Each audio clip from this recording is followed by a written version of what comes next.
안녕하세요. 매일 교과 나눔에 오신 우리 성도님들 진심으로 환영합니다. 오늘은 1월 14일 수요일입니다.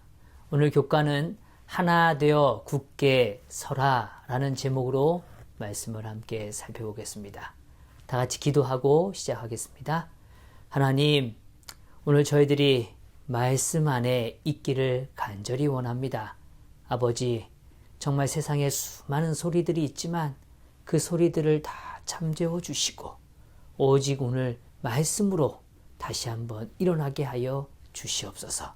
아버지여, 정말 오늘 우리 안에 살아계신 그리스도를 보게 하여 주시고 우리가 죽음을 통해서도 하나님께 정말 유익된 삶이 될 수 있음을 깨닫게 하여 주시옵소서. 이 시간 오늘 말씀의 한 절 한 절이 우리의 삶을 다시 한번 깨우는 귀한 기회가 되기를 간절히 바라며 사랑 많으신 예수 그리스도의 이름으로 기도드리옵나이다. 아멘. 오늘은 빌립보서 1장 27절의 말씀에 기초하여 함께 생각해 보려고 합니다. 오직 너희는 그리스도의 복음에 합당하게 생활하라. 이는 내가 너희에게 가보나 떠나 있으나 너희가 한 마음으로 서서 한 뜻으로 복음의 신앙을 위하여 협력하는 것과. 오늘 빌립보서 1장 27절은 이제 우리의 시선을 새로운 곳으로 인도해 주고 있습니다. 바울은 자신의 개인적 삶의 이야기에서 교회 공동체라는 하나의 중요한 관점으로 시선을 옮겨가고 있는 것이죠. 앞서 우리가 일요일과 월요일, 화요일에는 그리스도를 위하여 사는가 죽는가, 오늘 우리의 삶이 어떠한 모습인가에 집중했다면 이제 바울은 다음과 같은 질문 앞에 서게 해주는 겁니다. 그리스도를 위하여 사는 교회는 어떤 모습이어야 하는가 하는 것이죠. 오늘 그리스도 안에서 살아간다는 게 과연 어떻게 우리의 삶에 실현되는가를 묻고 있는 것입니다. 그 대답은 아주 단순합니다. 그러나 막상 우리의 삶에 실현되기 위해선 때로는 어렵고 때로는 많은 갈등 속에 놓여지는 것이 사실입니다.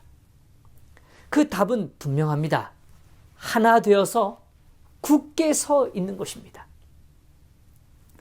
먼저 우리는 이러한 이해를 갖기 위해서 첫 번째, 복음에 합당한 삶은 개인적인 경건의 생활으로 끝나지 않는다는 것입니다.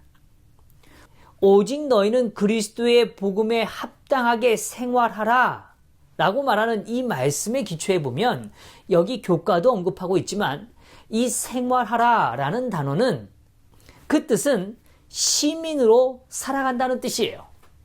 내가 어느 한 나라의 시민으로서 살아간다는 걸 의미하죠.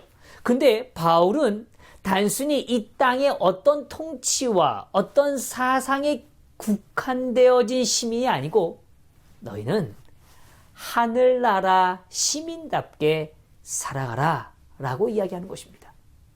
성도 여러분, 하늘나라 시민답게 살아간다는 것이 무엇일까요? 그것은 어떻게 우리의 삶에 더 이해되어지고 깨달아질 수 있을까요? 먼저 저는 이러한 관점에서 바울이 가졌던 변화에 대해서 조금 생각해 봅니다. 바울은 원래 그리스도인들을 핍박하는 사람이었죠. 그러나 그는 다메섹으로 향하는 도상에서 누구를 만납니까? 예수 그리스도를 대면하게 됩니다. 거룩한 빛에 의하여 그는 하나님의 존재를 의식하게 되죠. 그리고 자신의 삶을 돌아보는 귀한 기회를 갖습니다. 하나님의 빛은 그의 마음을 비추어 줬어요. 그의 잘못된 관념들을 깨닫게 하고 그가 가는 길이 바르지 않다라는 사실을 확연하게 보여주죠. 내가 핍박하는 존재가 누구인지에 대하여 그가 바로 나다, 내가 예수다 라고 이야기하고 있는 것입니다. 그런데 그러한 개인적인 변화에 있어서 하나님은 단순히 이 사울이라는 존재가 회심의 영역, 회개의 영역으로 끝나지 않기를 원하는 것입니다. 회개의 역사 이후에 하나님은 그에게 사명을 부여하기를 원하신다는 것이죠. 개인의 경건으로서 우리의 삶은 완성될 수 없습니다. 그러면 무엇이 필요할까요? 예, 그것은 오늘 우리의 삶이 교회를 통하여 사명이란 영역으로 확장되기를 주님은 원하시는 겁니다. 그래서 오늘 우리의 삶에는 두 가지 축이 존재하게 되는 것이죠. 개인적인 회개의 부르심이 있습니다. 이 개인적 회개의 부르심은 성령께서 주도하고 계시는 거죠. 그런데 놀랍게도요, 이 개인적 회개 이후에는 공동체의 부르심이 주어진다는 것입니다. 그 안에서 오늘 우리가 어떠한 일을 향하여 또 어떠한 목표를 위하여 살아가야 되는지를 깨닫게 하시는 거죠. 즉, 사명의 부르심을 허락하시는 겁니다. 죄를 깨닫게 하시는 건 성령의 강한 임재를 통하여, 능력을 통하여 일어납니다. 그러나 오늘 우리의 삶에 사명을 부여하실 땐 항상, 언제나 교회를 통하여 말씀해 주신다는 거죠. 여기 이렇게 표현해 주고 있습니다. 사울이 주께서 나로 무엇을 하게 하시려나이까? 라고 물었을 때 구주께서는 질문하는 그 유대인을 당신의 교회와 연결시키셔서 거기서 그에 대한 하나님의 뜻을 알게 하셨다. 그렇습니다. 하나님은 그저 오늘 우리의 신앙이 홀로 있는 신앙이 되기를 원치 않으세요. 그래서 오늘 하나님은 교회라는 공동체를 허락하신 겁니다. 그 교회는 불러냄을 받은 자들이죠. 그러나 불러냄을 받은 자는 홀로 서 있지 않아요. 항상 공동체와 함께 서 있게 되는 것입니다. 그래서 하나님 안에서 진정한 변화의 역사를 경험할 때 그들은 교회를 통하여 성장하는 것을 경험하게 되는 것이죠. 오늘날 많은 사람들이 오늘 신앙생활을 하는 과정에서 교회라는 이 공동체에서 어려움을 겪을 때가 참 많습니다. 그럴 때마다 그들은 이런 말을 하죠. 아유, 결국은 신앙은 개인적인 것이야. 그러니 개인이 잘하면 되지 라고 말할 때가 있습니다. 그러나 그렇지 않아요. 성경은 분명히 말합니다. 하나님이 이 땅에서 마지막 시대가 될수록 가장 사랑하시고 가장 주목하시는 곳이 있다고 말하죠. 그것은 바로 교회입니다. 그래서 교회를 거치지 않는 사명은 존재하지 않는 것입니다. 성령은 사람을 변화시키죠. 그러나 교회는 변화된 사람을 사명의 자리로 인도하도록 쓰임받는 공간인 것입니다. 이것이 하나님의 질서라는 것이에요.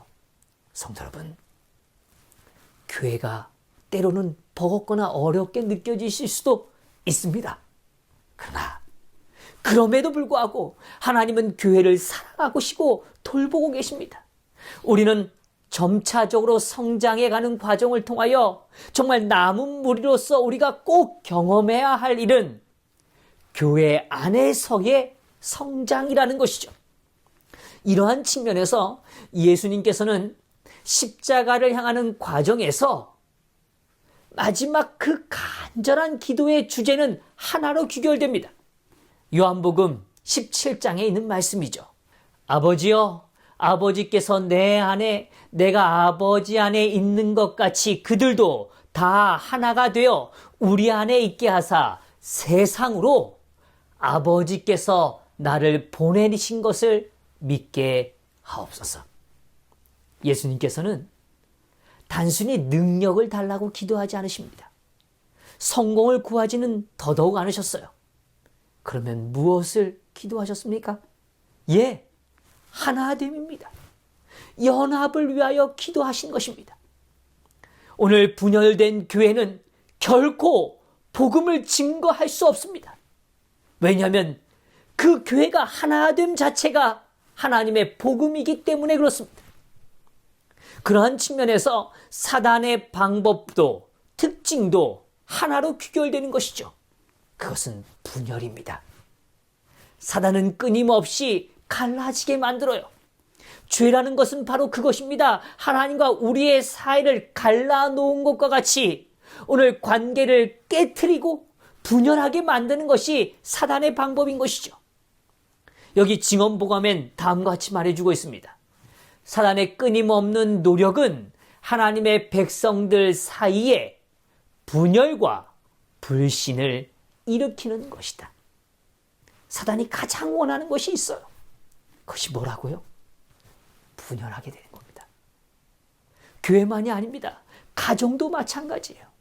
그래서 에덴 동산의 가장 아름다웠던 첫 가정, 아담과 하와라는 그 가정의 그 깨어짐, 그 분리, 그 신뢰가 무너지는 일, 이것을 위하여 사단은 아담과 하와의 외적인 것을 공격하지 않아요.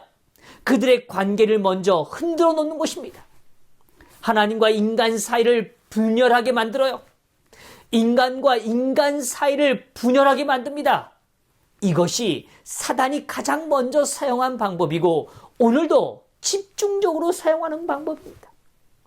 성도 여러분, 가인과 아벨을 생각해 보세요. 그들은 형제였습니다.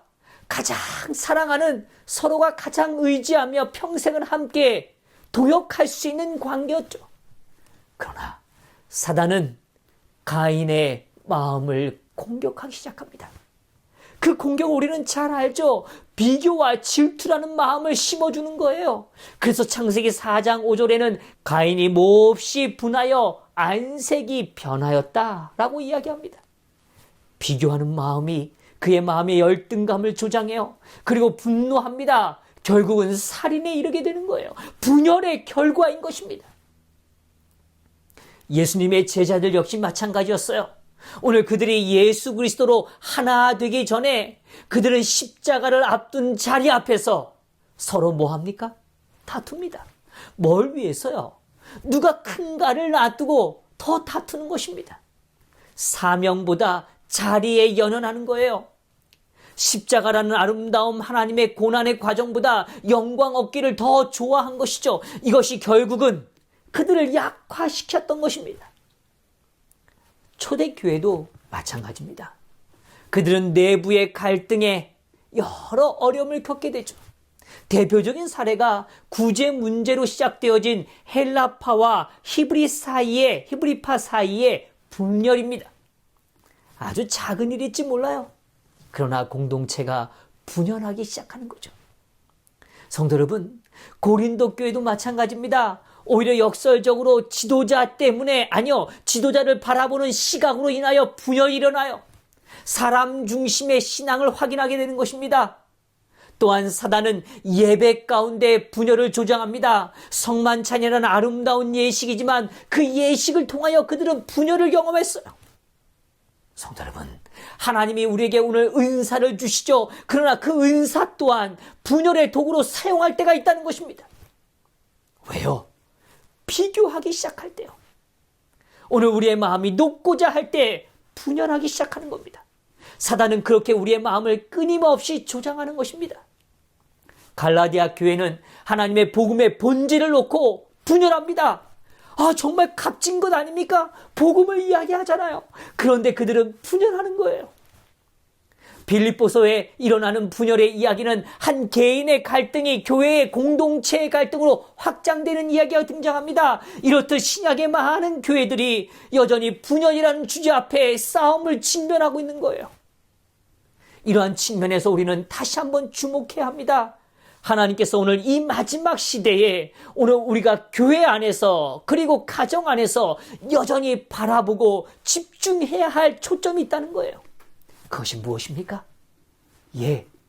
연합이라는 것입니다. 이러한 측면에서 오늘 우리의 연합의 기초가 무엇인지를 확인하길 원합니다. 그것은 단순한 감정이 아니에요. 어떤 사람에 대한 호의적 감정이 아닙니다. 연합의 기초는 철저히 진리라는 것이죠. 요한복음 17장 17절에 이렇게 말해요. 그들을 진리로 거룩하게 하옵소서. 아버지의 말씀은 진리이나이다. 연합은 적절한 타협을 말하는 게 아닙니다. 아, 그래, 너 요거 양보했으니 나 요만큼 양보할게. 이런 차원의 문제가 아니에요. 연합은 진리 위에서 하나 되는 역사예요. 완전히 일치되는 것입니다. 내 생각을 조금 양보했다는 관점이 아닙니다. 내 생각이 아니에요. 하나님 말씀으로 변하는 겁니다. 나 중심이 아니에요. 그리스도 중심으로 바뀌는 거예요. 나의 안일함이 아닙니다. 하나님의 영광만을 생각하는 거예요. 그래서 바울은 한 마음으로 라고 이야기합니다. 절대로 마음이 나눠져 있지 않은 상태예요. 그리고 그들의 방향이 일치되는 겁니다. 그래서 한 뜻이라고 이야기하는 거예요. 그리스도의 마음과 그리스도의 뜻으로 하나 되는 경험입니다. 성도 여러분, 정말 이 축복을 열망하십시다. 이건 우리의 힘으로 되지는 않을 거예요. 왜요? 하나님의 능력이기 때문에 그렇습니다. 그러나 그 진리의 길은 명확합니다. 말씀만이 우리의 삶의 최종의 권위가 되도록 노력해야 하는 것입니다. 우리의 마음에 감정이 격양될 때 성경은 무엇이라고 말하는지를 돌아가 봐야 해요. 의견이 갈릴 때 어떻게 하나님은 더 영광 받으실지에 대하여 생각해 봐야 한다는 것입니다. 그럴 때 그리스도가 드러나는 역사를 맞이하게 되는 것이죠. 방향이 하나가 되는 거예요. 이기고 지는 것 아니에요. 조금 손해보고 마는 것 정도의 문제가 아닙니다. 정말 하나 되는 거예요. 그래서 그 기쁨을 누리고 성장하는 것입니다. 오늘 사도 바울은 말합니다. 우리가 하나님 안에서 하나됨으로 정말 기쁠 수 있다고 이야기합니다. 오늘 우리는 하늘 시민답게 말하고 행동하며 살아가는가 하는 것이죠. 정말 연합을 깨트리는 말과 태도를 가볍게 여기고 있지는 않은가 한번 생각해 보시자고요. 그리고 오늘 우리의 교회의 모습이 세상으로 하여금 믿음을 가질 수 있도록 그런 아름다운 모습을 갖고 있는가 한번 참으해 보시고 다시 한번 하나님께로 나아가는 이 귀한 하루가 되기를 간절히 바라면서 말씀을 마치겠습니다. 기도하겠습니다. 하늘에 계신 아버지 하나님, 저희를 사랑해 주셔서 감사합니다. 하나님, 정말 저희가 하나님의 나라, 그 나라의 시민답게 살아갈 수 있도록 도와주시옵소서. 정말 진리로 하나 되는 축복을 누리게 하여 주시옵소서.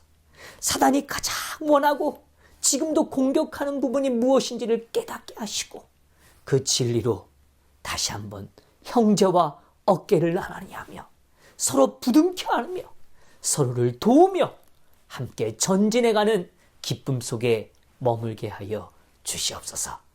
이 하루를 주님께 온전히 맡기오며 사랑 많으신 예수 그리스도의 이름으로 기도드리옵나이다. 아멘.